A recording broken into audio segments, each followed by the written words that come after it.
Okay, so what I'm going to do is just give a short talk. This is kind of, I think in a sense, in my mind at least, is sort of the third in a little sequence of talks for our intro classes. And it doesn't actually matter if you hear these talks. There's going to be probably about, I think, 6 or 7 of them in all. But it doesn't matter what order you hear them in. They're just kind of little aspects of practice, reflections on practice that might help provide a little bit of a framework for what we're doing and why and how it works and so on. So, this breath practice is one of the ways that we can cultivate greater, simply really awareness of what's going on here and now. So the point is to have an object that we put our attention on and essentially get to know it better than we normally do. We breathe, I don't know, I've forgotten, somewhere I think I read the average number of breaths in a lifetime, and I've completely forgotten what it was, and I don't know how meaningful it would be anyway, but it's probably in the tens of millions or something like that, maybe even hundreds of millions. I'm just trying to remember, actually, I think recently I read sort of heartbeats. If you're something like 50 years old, your heart has already done something like 2.5 billion beats, something like that in your lifetime, something like that. Breaths, obviously it would be fewer than that, but it's still quite a large number. So how many of those have we even noticed? This body is sustained with nourishment, of course, but also and liquid water, but also breath, air. And without the breath, we die. The first thing we do in life is breathe in. The last thing we do on dying is breathe out. It is, in the most real, immediate way, the lifeline, our lifeline. Without breath, we're not here. But how often do we notice it? How often do we actually get to know our breath and what it is to breathe? What is a breath? Not in the sense of I can explain what it is. No, just for you, for each of us. What is a breath? Just coming to know our immediate experience, the flavor, texture, contour, fabric, really, of our life. If we start to develop that with one thing, like the breath, we're going to be developing the capacity to taste and really experience, what every moment is bringing us, so that we're actually receiving, experiencing, knowing life.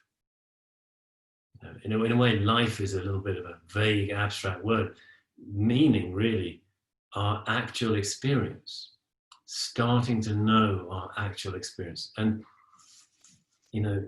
funnily enough, if we develop that in one area, like the breath, one object, so to speak, but it helps in many. We can then find that the capacity that really knows the breath also knows sound.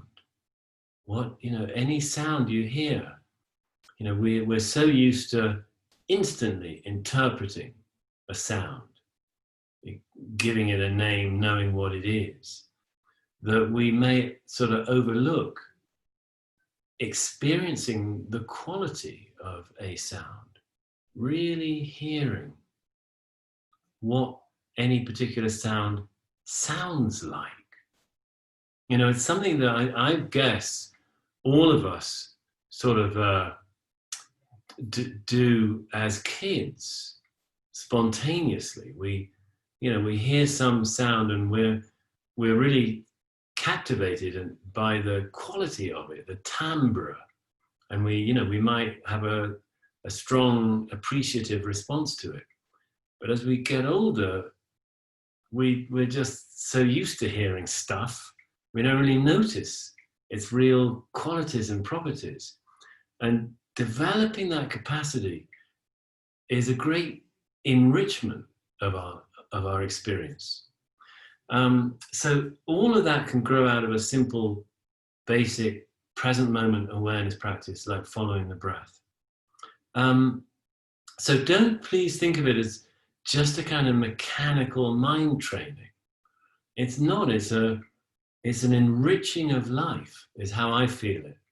And one other last point I want to make about this, the value of present moment awareness and developing it, deepening it, cultivating it, is that it's actually for our emotional lives, it's very helpful because, all of us get, difficult emotions, some more than others, and some phases of our life more than other phases of our life, but they're going to happen, the primary colors of them being anger, fear, and sadness. And there are subtleties within those, but those are the major complexions of our more difficult emotions. So if we're able to know those, if our capacity for knowing the present moment, that means now, in its richness, if that capacity is developed, it's easier for us to know also our emotional condition at any moment. And actually easier to let it be as it is. A lot of human trouble comes from not fluidly, fluently, openly letting our emotions just rise and sort of arise and be fully felt and then move on. There's a natural process that can happen, but we often, for various historical reasons and personal reasons and maybe early life experience reasons, we're not so good, all of us, at letting that process just happen. We kind of intervene with it in different kinds of ways. And then we get, we tend to close down in certain ways. We allow certain feelings and not others. Life gets narrower and thinner, and our experience gets more brittle. We're not so flexible in our hearts, so to speak.